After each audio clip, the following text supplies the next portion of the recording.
What's up, guys? Flippin' Steve. Back here in the 302. God damn, it's hot. So hot and hot. Yes, guys, another boring day, another trip / drive to the gym, stuck behind a trash truck. But I do have a couple things that I do want to talk about. I want to touch on the big ROTHCARDS deal that was done at Fanatics Fest. I'm sure you've heard about it, and if you haven't, you'll hear about it here. I'm not really going to elaborate on it in big time depth, but I do want to talk about Roth a little bit. I do have a few cards that have arrived in the mail this week. Bianca Belair, purple refractor out of 10. R-Truth, Topps Finest black refractor out of 10. John Cena, can you see him now? Lucky envelopes. This one's numbered out of 8.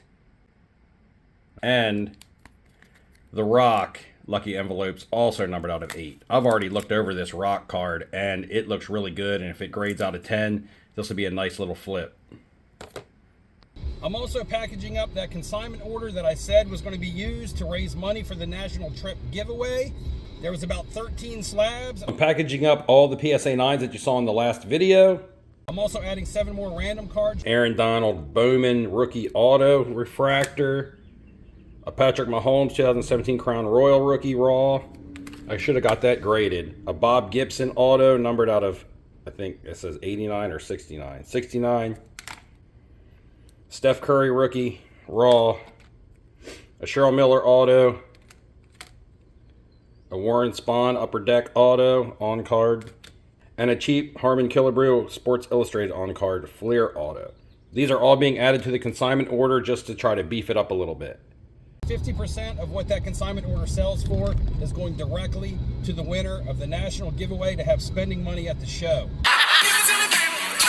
If you haven't seen the 9 slabs that are in that box, go back and watch my last video. Speaking of the national giveaway, it will be announced next Tuesday on Off-Centered, July 1st. If you're one of the names that has been selected, make sure you're there to compete in the trivia. In fact, the last 2 names drawn to compete in the 12-person trivia to see who wins the trip were Awesome Lara and Jeff Whitmire. You guys were chosen from my last video, and you actually should have seen it. But I'm giving you a heads up now. Please contact me on IG if you are willing to compete and able to attend. If not, I'll have to randomize and get someone else to fill in for you. And we're also going to select 2 more names right now. So we're going to choose 2 comments. We are looking for The Gap Band in the comments somewhere. Got MMA Cardboard LLC. Like the way you shoot these videos? Name that band The Gap Band. You have qualified to compete for the giveaway Tuesday, July 1st.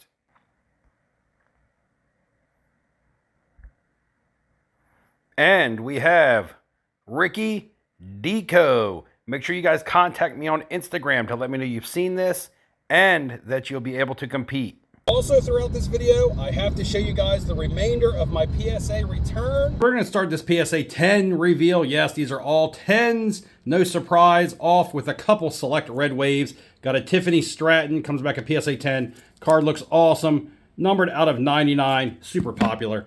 CM Punk, again, doesn't get more popular than him in the WWE. Great pose. The color match. And numbered out of 99. The ringside select red wave.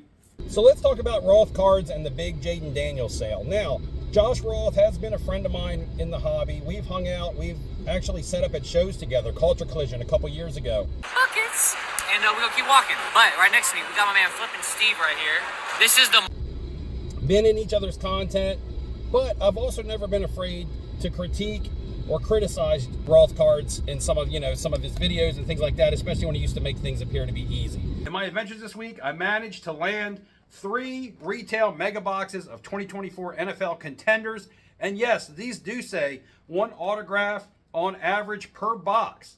And if this video hits 100 likes before my next video, I will give away one of these boxes on the channel absolutely free. But I do got to give credit when credit is due.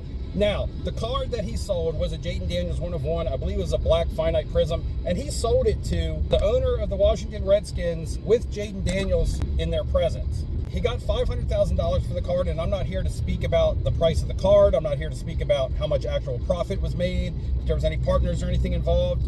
But what I want to do is question is Roth the GOAT when it comes to flipping high-end sports cards? Next, we have some Naomi cards, and I bought these when her popularity was at an all-time low, and now she's missed money in the bank, and all of these graded 10s. A gold prism out of 10 from Select, a gold ice ringside out of 10 from Select, the Select green prism with the color match. That's an absolutely awesome looking card. I don't care if you like Naomi or not. It's just a good looking card. Numbered out of 5. And the black refractor from Topps Chrome, numbered out of 10, gets a PSA 10. Bought these dirt cheap. Not only has her stuff gone up in value now because of the rise in her popularity, but damn, their PSA 10s pull that value up when I go to flip these. There's lots of people out there that buy and sell sports cards that don't do social media. So there's lots of people that go under the radar that you don't know how much inventory or what kind of inventory they're moving. But when it comes to the YouTube and social media space and entertainment and actual buying and selling of cards, is he number one? Is he the GOAT? I'm one of the baddest motherfuckers of all time. I mean, that's just the question, because he's one of the guys that's still around. His videos are entertaining. Whether you dislike what he does, whether you like what he does, there is entertainment value to his videos. He's also motivational. Now, sometimes I do like to say that he makes things appear or sound as if they're too easy, and people could get that twisted and take it the wrong way. We have a Samoan werewolf sighting. Say it with me, guys. Did you say it? Did you say it? Gold refractor out of 50, not out of 10. Don't be confused. This is Topps, not Panini. Full card, Jacob Fatu. Julia, this is her rookie. She has very few cards in WWE right now, and she has gotten very popular.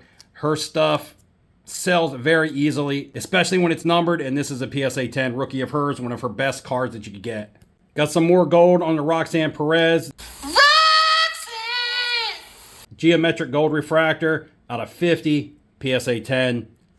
Again, needless to say, just getting very popular. However, he has stuck to his guns and continued to hustle and grind and buy and sell cards, travel all over the place, middleman deals, do deals for himself, and he's really built a strong brand off of it. And I just got to give credit where credit is due. And this situation right here, more importantly than the money made off of that card, is what it does for someone's brand like his. Someone who has tried to make a living or is making a living off of being a social media personality and an influencer in the space. This is just a big boost to him, especially when he's a person that puts himself out there as someone who moves high-end cards, whether he's moving them for himself or whether he's brokering them for someone else. One of the better cards of the order coming up, Follow the Buzzards, Bray Wyatt. He has passed away. Still very popular in the WWE collecting hobby. And this is a black refractor that looks amazing with his photo. PSA 10, Gem Mint 10. This may be a $300 or $400 card. We're back again with the Samoan Werewolf. This is his rookie from Select. Numbered out of 99. I like to grade these wave cards because they tend to have less surface issues. Every now and then you'll get a print line, but there's little dimples and little smudges that you get on some Select. You don't get them on the wave cards, and they tend to grade well, and they sell well because they're numbered. Huge for his brand. Again, comment below. Do you like Roth cards? Do you dislike Roth cards? Regardless of your thoughts, he seems to be being very successful in the space, and kudos to him for sticking with it, for his message that he always does, and for the entertainment value that he offers, whether you think he's polarizing or not. Comment below your thoughts on that. Now for myself, I did have another consignment order end last night on DC Sports. People ask me in the comments, who do I consign with? I use DC Sports because they're close to me and I can ship my cards to them quickly. And it's also very easy. I am not sponsored or affiliated though, so you use whatever consignment company you want to use if you plan on consigning your cards. Just look into them, make sure you can trust them. Check things like their fees and their processing times and such. Next is the Tiffy Time Blue Prism rookie card. This is her color match, one of her most popular ones. It's numbered out of 199. This blue card will draw a premium. I'm not even sure if I want to sell it because, you know, it's Tiffy time. And finally, a card that's not WWE. You playing the foosball behind my back? An NFL Blue Disco Prism of Bryce Young. Got a bit of a color match on it. Numbered out of 25. This will be hot at the National. Now, when I send in a consignment order, the types of cards that I buy and sell are going to average anywhere between $25 and maybe $150, whether they're raw or whether they're graded. And what I like to do is just send in 20 cards and hope to average $50 per sale, which will then give me 15 to 20% profit depending on my price in. So I'll put some more expensive cards and some lesser expensive cards, because cards are always going to overperform and cards are going to always underperform. So you can't look at it on a card-to-card basis. You have to look at it on the entirety of the order. And just like always, last night I had some cards underperform by maybe 20-30%. But downer card, a card that definitely underperformed, was a Bailey Topps Finest Black Refractor out of 10. I might have paid $43 for this card on a best offer. It barely did over 20 at auction, so a 50% loss on that card of $20 plus. And I had some cards overperform by like 100%. Two cards that did well for me were 2025 Purple Refractors, numbered out of 10, of Jada Parker. I bought for $60, and Kyrie Sane I bought for almost $60, around $56. The Jada Parker did $132 at auction. Hi, Miss Parker. Hi, boy. And the Kyrie Sane did $86. These were raw card flips. Usually set my bar at selling $1,000 worth of cards per order. Anything under would typically be a loss. But at $1,000, I'm usually at 10 to 15% profit. My last consignment order I showed you guys, I made a little bit over $1,300 on, so I was well over my 15% profit margin. This time, I did around $1,200. For another card that really came in big for me was an NWO Scott Hall Kevin Nash Topps Chrome 2025 Black Refractor out of 10. I picked this card up again around the $50 mark, maybe $52, $53. It did $122 at auction.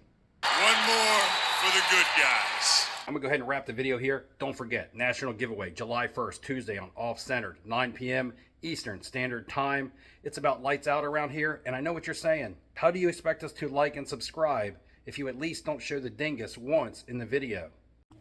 Daisy, there you are. Were you going to bed early?